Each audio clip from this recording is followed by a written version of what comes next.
मान लीजिए आप कहीं बड़े किसी शादी या विवाह के अवसर पर गए हुए हैं, जहां बड़े बड़े लोग आए हुए हैं, जो बड़े बड़े पैसे वाले लोग आए हुए हैं और जिनकी समाज में एक अपनी अलग ही पहचान है। लेकिन उस पार्टी या फंक्शन में अगर कोई व्यक्ति आपका किसी कारणवश सबके सामने अपमान कर देता है, तो आपको कैसा लगता है?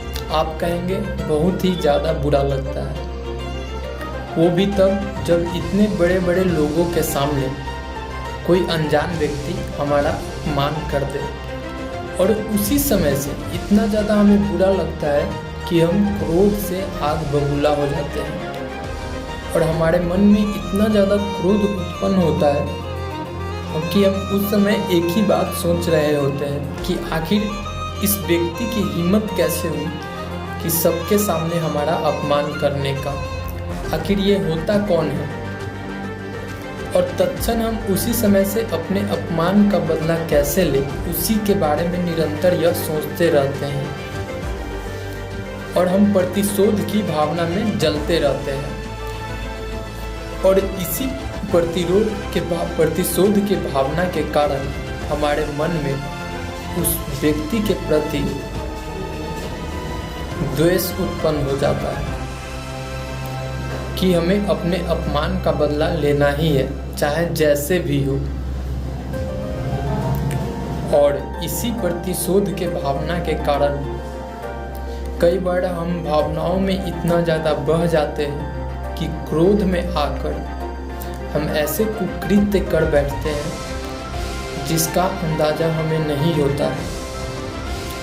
सिर्फ एक छोटे से अपमान के कारण हम उस व्यक्ति को जान से मारने के बारे में सोचने लगते हैं और कई बार तो हम ऐसा कर भी देते हैं।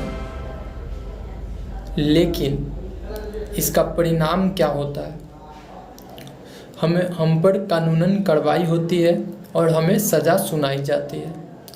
और कई बार हमें ऐसी सज़ा सुनाई जाती है जो हमारे जीवन को समाप्त कर देने वाली होती है, जिसका समय रहते हमें अंदाज़ा नहीं होता है, लेकिन बाद में हमें पश्चाताप होता है और उस समय हम कुछ भी नहीं कर सकते हैं।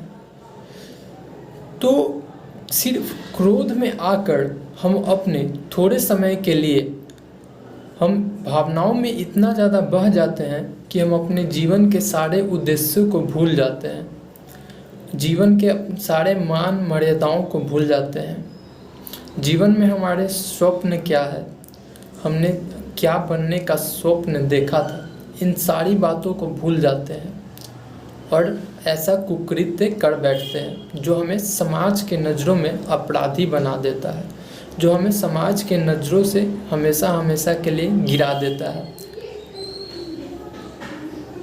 इसीलिए जब भी कोई आपका अपमान करे तो आप क्रोध की भावना का त्याग कर दें और उसके कारण को जानने का प्रयास करें कि कुछ न कुछ तो कारण है जिसके कारण उस व्यक्ति ने हमारा अपमान किया है।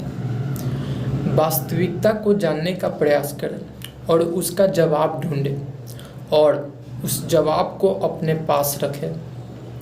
जैसे मान लीजिए कोई व्यक्ति अगर आपको काला कहता है या आपको सावलेपन रूप का मजाक उड़ाता है, तो आप सौंदर्य के रूप को जानने का प्रयास करें। सौंदर्य क्या है, सौंदर्य का वास्तविक रूप क्या है, उसको जानने का प्रयास करें।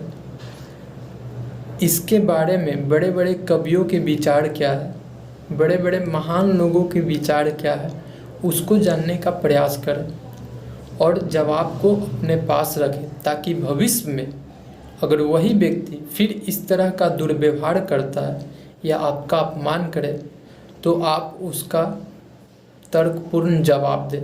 इससे वह व्यक्ति स्वयं लज्जित हो जाएगा और चाहकर भी वह आपका अपमान नहीं कर सकता है। और ऐसा करने से आपका समाज के नज़रों में आपका मान सम्मान बढ़ जाता है, आपको समाज में एक अलग ही पहचान मिलती है और ऐसा करके आप अपने अपमान का बदला भी ले सकते हैं और ऐसे कुकृत्य करने से बच भी सकते हैं।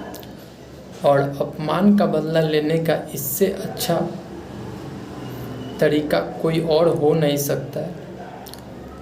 अगर यह वीडियो अच्छी लगी हो तो कृपया वीडियो को लाइक करें और साथ ही साथ चैनल को भी सब्सक्राइब कर लें, ताकि जीवन से जुड़ी ऐसे ही सच्चे और कड़वी बातें आपको का वीडियो का नोटिफिकेशन आपको मिलती रहे।